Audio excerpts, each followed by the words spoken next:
When application completion rates drop, something is off. Students aren't getting the support they need, and that's affecting your numbers.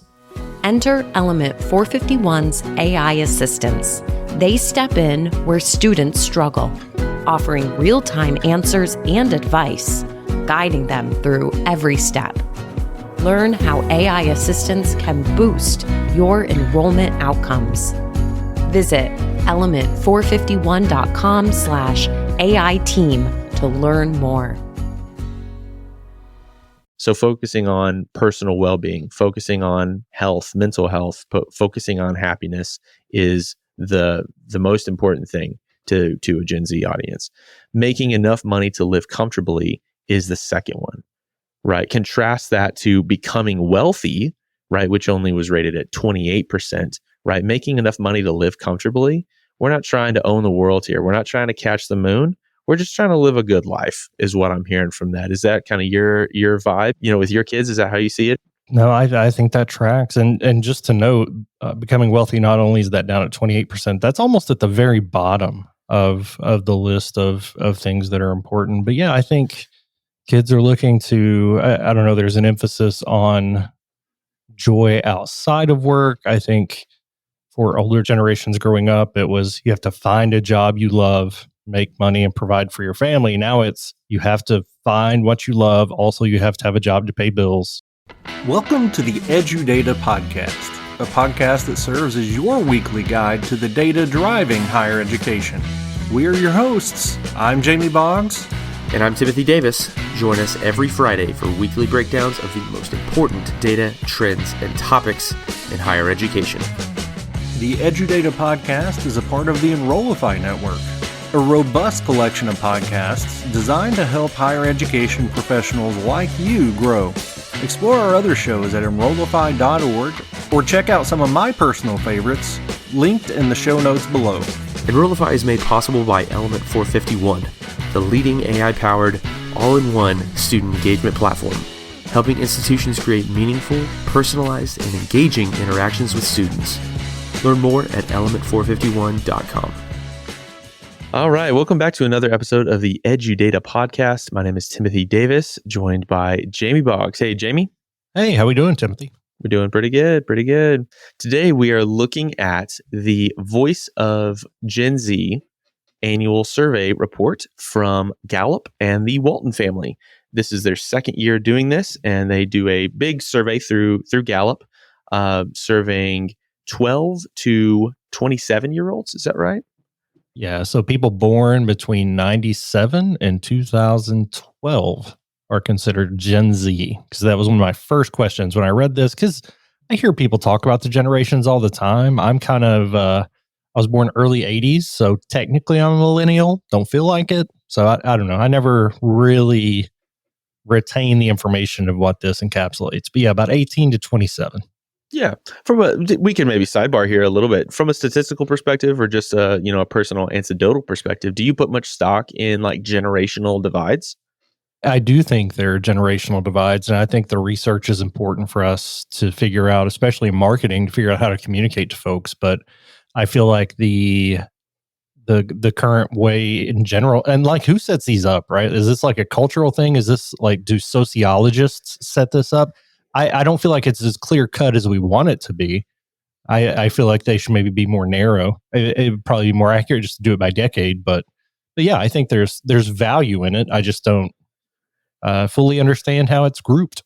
Yeah, for sure. I mean, that's been kind of my experience too, is that the generational definitions are very subjective. It's going to be whoever is talking about them is going to be the one who is defining what that is. But that becomes a problem, right? When we have multiple people using the same heuristic shorthand for this idea of divides within the population by age, you start to bring your own assumptions to that and bring your own experience to that, and that can make it really cloudy really quick, really vague really quick, and really subjective really quick. So yeah, I mean, I think it's obviously helpful and very appealing to the human brain to try to put things in categories, but as much as we can, I think that we should resist that when appropriate. But my hot take from this is that it's not so much generational divides, but more like time period during development divides, right? So like what you grew up around. So like growing up with a VCR and, traditional cable is different than growing up with an iPad and streaming services. Growing up before and after the Me Too movement is very different, right? So the main growing up before and after 9/11 was very different. So these like touch points and critical events that have occurred within society and the development of technology in current history are really what divide us more than just age per se. Right. And that also kind of changes in your perception of those things too, right? If you did not pay attention to those things, or you were not exposed to, say, the Me Too movement, right, that's going to change your perspective from someone who was and saw that a lot and had that affect their lives in a really significant way, or it was impressioned upon them in a really significant way.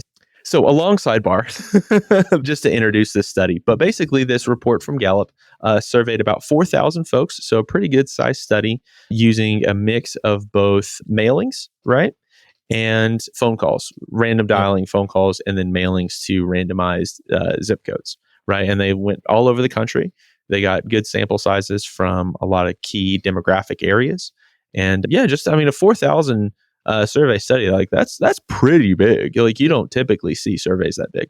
It is, especially of a subset of the population. This just isn't just Americans. These are people born in a fairly small window given the population. So yeah, it's a good sample size, and we're gonna take a couple weeks to dig through some of these things, but they actually made available on the website the actual raw data broken down into groups and broken down in demographics. So very well spread out across regions, across income, across ethnicity. Like this is one of the best data sets we've talked about on EduData. Yeah, so for this first episode that we cover this study, we're actually going to focus on the report that was generated from that data set. And then in subsequent episodes, we'll dig more into that data set based on stuff that we find. But the Walton Foundation and Gallup produced a PDF downloadable report based on this data. And we want to cover today what they find as the most notable takeaways from this report. So if you're following along with us on page 3, they list 5 notable findings from the 2024 Voices of Gen Z annual survey. And I'm just going to list those out really quick. Here we go. Number 1, just over half, 51% of Gen Z are thriving in their lives, and Gen Z adults age 18 to 27 are 8 points less likely to be thriving than their K-12 peers. And we can look at how they're sort of defining or asking about thriving.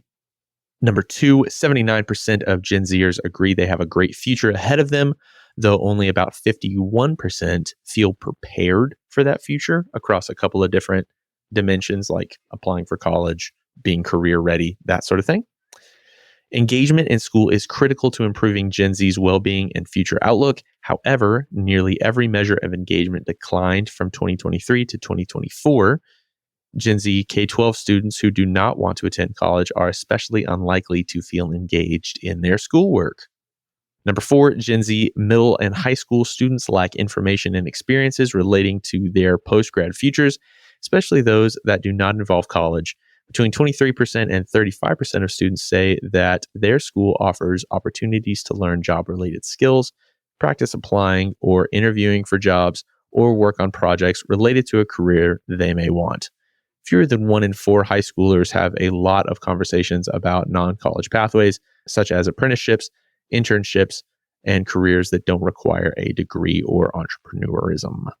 And then number 5, the last one here, in Gen Z's ideal lives, living comfortably and having close relationships with friends and families are significantly more important than becoming wealthy, buying a house, or landing a high-status work position.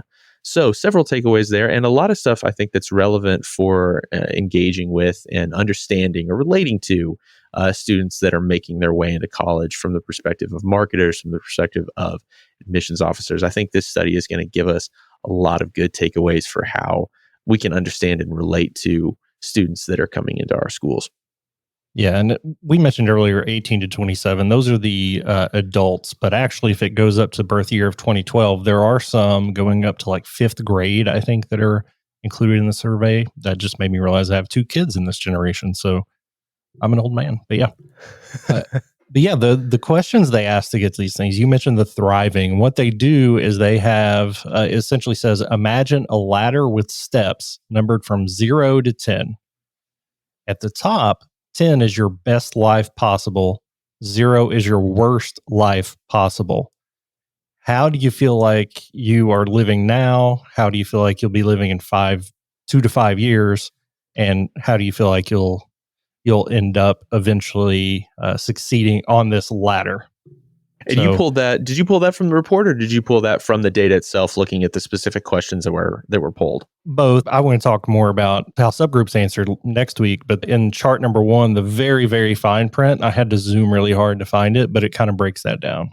Gotcha. Absolutely. So yeah, that definition of thriving, important to keep in mind as we read through that. Any takeaways from those 2 charts there in chart 1, the dot chart or the pie charts that really stuck out to you? Yeah, interestingly, this is the second time they've done this survey. And so they're showing the change from last year to this year. And overall, everybody's just expecting to be thriving more. So that's encouraging. You noted in your 5 points a lot of optimism in the survey, and that certainly comes across. And for example, Gen Z adults, you're looking at 47% expect to be thriving this year as compared to 41% last year. That's a pretty big swing there. So just an interesting takeaway. Really don't know what that's about, but yeah, I think maybe in subsequent episodes we could dig into what that difference looks like for sure, and see what kind of breakdowns in demographics or otherwise kind of make up that swing. But yeah, that is a big percentage point difference. But yeah, moving on to the second kind of takeaway here. This is going to be on page 5. To Gen Z, I think this one's really interesting. To Gen Z, a great life involves living comfortably and focusing on personal relationships. Career and material outcomes are secondary. And I think this goes into a lot of like marketing messaging and how sort of core values have sort of shifted, and how barometers of success have shifted in subsequent years and subsequent age groups, right? The number one thing that was rated very important is building a life that makes you happy. So focusing on personal well-being, focusing on health, mental health, focusing on happiness is the most important thing to a Gen Z audience. Making enough money to live comfortably is the second one, right? Contrast that to becoming wealthy, right, which only was rated at 28%, right? Making enough money to live comfortably. We're not trying to own the world here. We're not trying to catch the moon. We're just trying to live a good life, is what I'm hearing from that. Is that kind of your vibe, your anecdotal, with your kids? Is that how you see it, or in the Gen Z? No, I think that tracks. And just to note, becoming wealthy, not only is that down at 28%, that's almost at the very bottom of the list of things that are important. But yeah, I think kids are looking to, I don't know, there's an emphasis on joy outside of work. I think for older generations growing up, it was you have to find a job you love, make money, and provide for your family. Now it's you have to find what you love. Also, you have to have a job to pay bills. So it's kind of a little bit more segregated in the messaging. Hey, it's Mallory. Element 451 is hosting the AI Engage Summit on October 29th and 30th. This free virtual event brings together leaders, innovators, and many of your favorite Enrollify creators to explore AI's impact on student engagement, enrollment marketing, and institutional success. We're packing the schedule with real examples and case studies, so you leave knowing how to harness AI to drive meaningful change at your institution. Whether you're looking to enhance student outcomes, optimize enrollment marketing, or simply stay ahead of the curve, the AI Engage Summit is your gateway to the next level of higher education innovation. Registration is free. Visit element451.com to save your spot. Now, back to the show.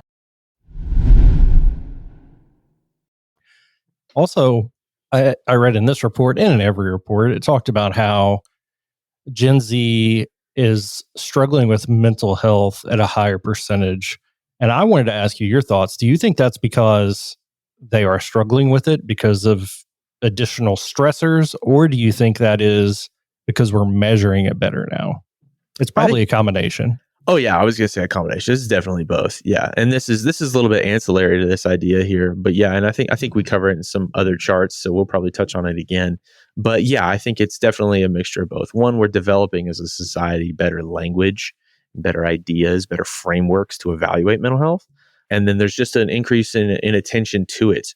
Right, we're actually asking people how they feel these days, contrasting to previous times when nobody cared how you felt. You were expected to just be okay. So it's a change in attitude. It's a change in measurement. It's a change in attention for sure. So, and that's where my train of thought come from of being happy is what people are focused on because we have the language to talk about that now. Yeah. And I mean, happy is a really vague idea, but you can break that down into, we have the ability linguistically to break that down into different measurements and different dimensions in a much more sophisticated fashion. And we're actually asking those kinds of questions now. So yeah. On to the next takeaway from this report here. When it comes to their future, Gen Z is more optimistic than confident. So looking at chart 3 on page 7, we've got kind of a dot chart here that shows kind of a dimension on the left side and then 2 dots measuring the percentage points for 2 different measures. And so the first one in the blue dot is I feel prepared for the future. Then they've got a green dot that is I have a great future ahead of me. And for every breakdown here, for overall, Gen Z overall, for each of the age groups, for each gender listed, for each race and ethnicity listed, everyone has less confidence or feels less prepared for the future than they do feel confident about having a great future ahead of them. And I think that's a really interesting takeaway from this study, that everyone is feeling more optimistic than confident. And it's not even close. Like overall, the range is 51% feel confident, 79% are optimistic. That's almost a 30% swing. And obviously some subgroups are more or less than that. But it's that's a lot of range. And I wonder if you put this in I think we talked about it maybe last week, the Stephen Covey's quadrant system of if 2 blocks represent how optimistic you are and the other 2 or in the other scale, the other axis. Sorry, I'm a math guy. I couldn't think of the word axis. Talks about how prepared you are. Like, where do we want people to be at certain points of their life? I feel like we want them to always be optimistic, but there's a point where you need to feel unprepared so you can work to prepare or so you can seek preparation. So I don't know. I just find that interesting, especially as the ages go on, because the preparedness goes up as people get older pretty much across the board on this study. That's the one I wanted to point out, right? Like when you're 15, 17, 18, 20, yeah, I mean, you're starting to figure out kind of how big the world is and get a sense of that. Like you're developing the cognitive capacity to understand how much you don't know. So yeah, and then you're entering a really complex world. You're entering a world that has already provided a ton of stimulus and things that you need to pay attention to, right? That are commanding for your attention. We exist in an attention economy. So yeah, feeling unprepared to tackle all of that and to handle all of that, yeah, that makes total sense to me. I'm really encouraged to see, though, that confidence stays high throughout the rest. But yeah, I mean, when we get up to that 25 to 27 age range, they're up to 61% confident. They take an 11 percentage point jump between 21 to 24 and 25 to 27. That makes a ton of sense to me. Yeah, I mean, same. Yeah, exactly. I feel like that too. Yeah, that's the adult mind, just an adult mindset overall, probably. And 25 is about where most people hit full brain development. So your prefrontal cortex is completely developed at that point, right? So you're able to regulate your emotions a little bit more. You're able to regulate your abstract thinking a little bit more. Life starts to make a little bit more sense as you settle into your brain. Sure. Yep.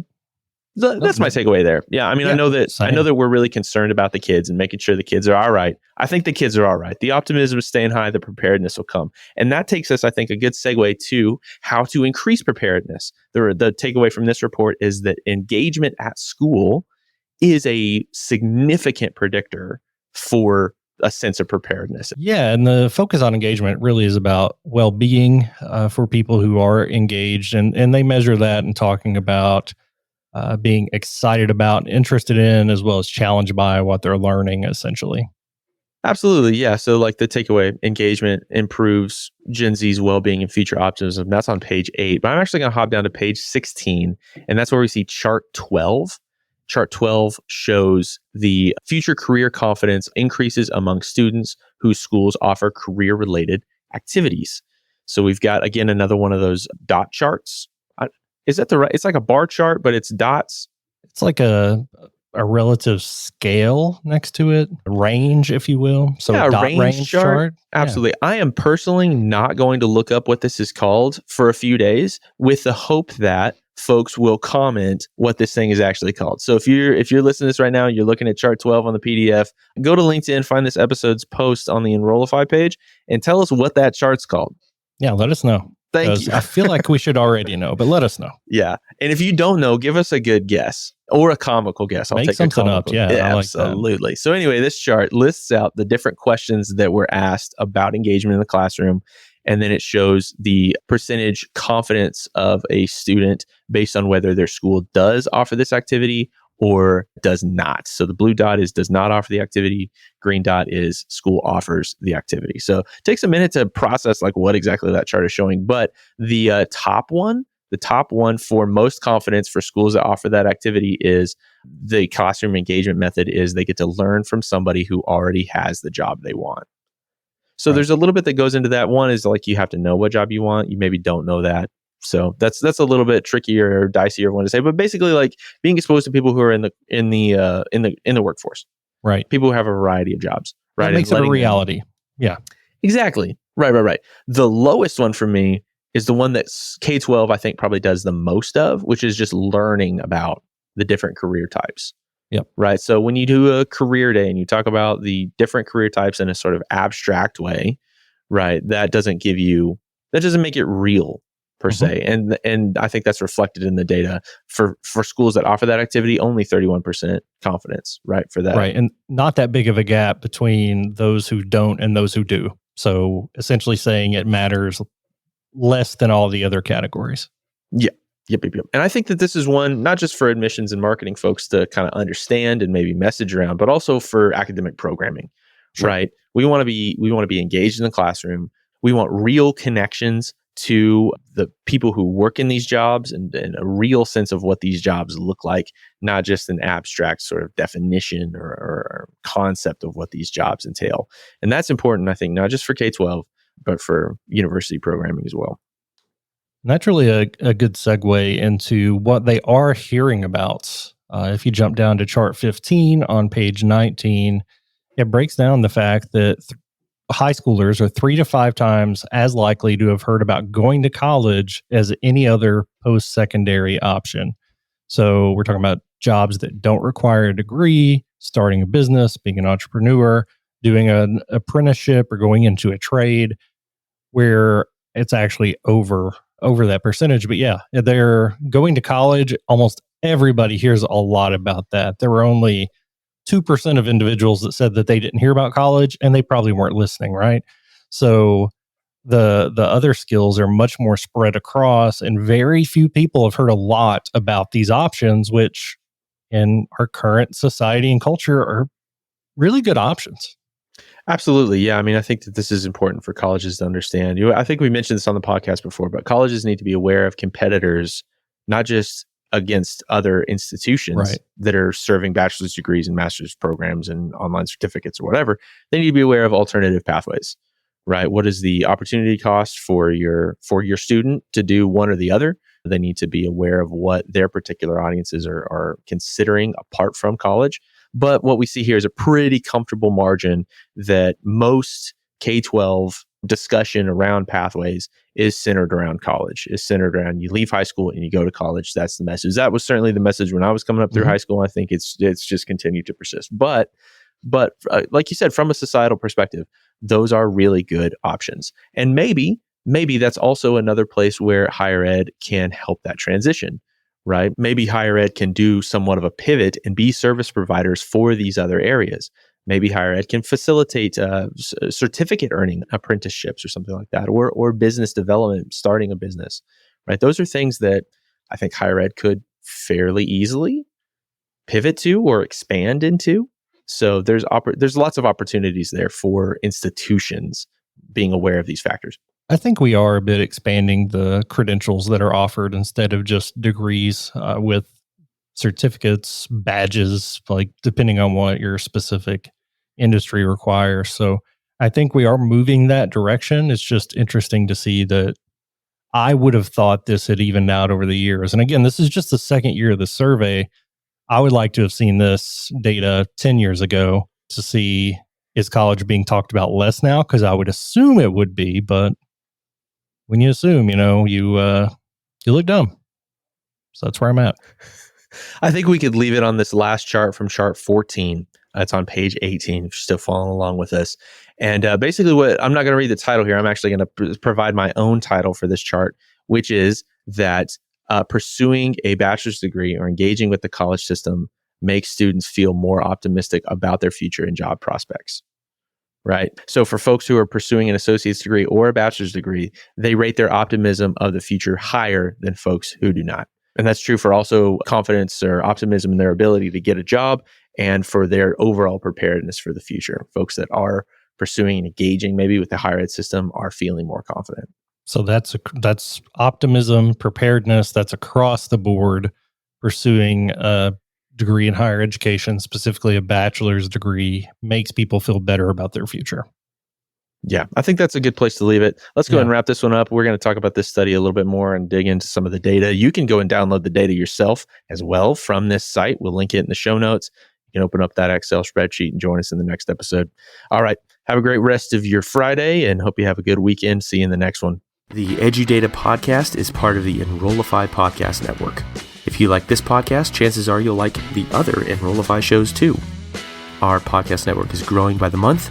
We've got a plethora of marketing, enrollment, and higher ed technology shows that are jam-packed with stories, ideas, and frameworks, all designed to empower you to be a better higher ed professional. Our shows help higher ed marketers and admissions professionals find their next big idea and feature a selection of the industry's best as your hosts. Learn from Jamie Hunt, Artis Cadu, Dustin Ramsdale, Jeremy Tiers, and so many of your other favorite leaders in higher ed. Enrollify is made possible by Element 451, the leading AI-powered all-in-one student engagement platform helping institutions create meaningful, personalized, and engaging interactions with students. Learn more at element451.com.